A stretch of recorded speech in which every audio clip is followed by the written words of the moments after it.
Women's economic empowerment. Women's economic empowerment is central to realizing women's rights and gender equality.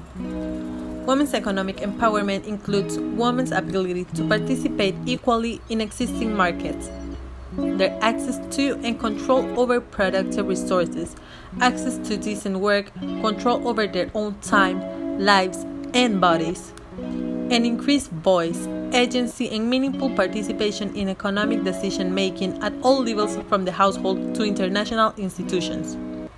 Empowering women in the economy and closing gender gaps in the world of work are key to achieving the 2030 Agenda for Sustainable Development and achieving the Sustainable Development Goals, particularly Goal 5, to achieve gender equality, and Goal 8, to promote full and productive employment and decent work for all.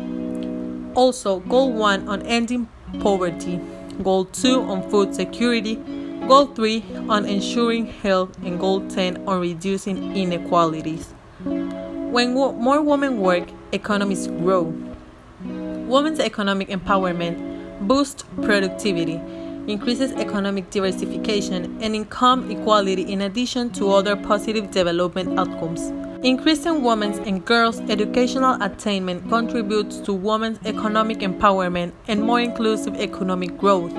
Education, upskilling, and reskilling over the life course, especially to keep pace with rapid technological and digital transformations affecting jobs, are critical for women's and girls' health and well-being, as well as their income generation, opportunities, and participation in the formal labor market. Women's economic equality is good for business. Companies greatly benefit from increasing employment and leadership opportunities for women, which is shown to increase organizational effectiveness and growth. It is estimated that companies with 3 or more women in senior management functions score higher in all dimensions of organizational performance. In the world of work, gender differences in law affect both developing and developed economies, and women in all regions. Globally, over 2.7 billion women are legally restricted from having the same choice of jobs as men. Of 189 economies assessed in 2018, 104 economies still have laws preventing women from working in specific jobs. 59 economies has no laws on sexual harassment in the workplace, and in 18 economies, husbands can legally prevent their wives from working. Women remain less likely to participate in the labor market than men around the world. Labor force participation rate for women aged 25 to 54 is 63% compared to 94% for men. When including younger and older women, in 2018, women's global labor force participation rate is even lower at 48.5%, 26.5% points below that for men. Women are more likely to be unemployed than men. In 2017, global unemployment rates for men and women stood at 5.5% and 6.2% respectively. This is projected to remain relatively unchanged going into 2018 and through 2021. And globally, women are paid less than men.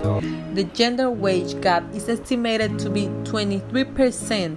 This means that women earn 77% of what men earn, though these figures understate the real extent of gender pay gaps, particularly in developing countries where informal self-employment is prevalent. Women also face the motherhood wage penalty, which increases as the number of children a woman has increases. Women bear disproportionate responsibility for unpaid care and domestic work. Women tend to spend around 2.5 times more than on unpaid care and domestic work than men. The amount of time devoted to unpaid care work is negatively correlated with female labor force participation. Unpaid care work is essential to the functioning of the economy, but often goes uncounted and unrecognized. It is estimated that if women's unpaid work were assigned a monetary value, it would constitute between 10% and 39% of GDP. Women are still less likely to have access to social protection. Gender inequalities in employment and job quality result in gender gaps in access to social protection acquired through employment, such as pensions, unemployment benefits, or maternity protection, though. Globally, an estimated nearly 40% of women in wage employment do not have access to social protection. Women are less likely than men to have access to financial institutions or have a bank account. While 65% of men report having an account at a formal financial institution, only 58% of women do worldwide. And in the sustainable development, women farmers have significantly less access to control over and ownership of land and other productive assets compared to their male counterparts. Land is perhaps the most important economic asset. Women account for only 12.8% of agricultural landholders in the world. Women and girls suffer most from the dearth of safely managed water and sanitation.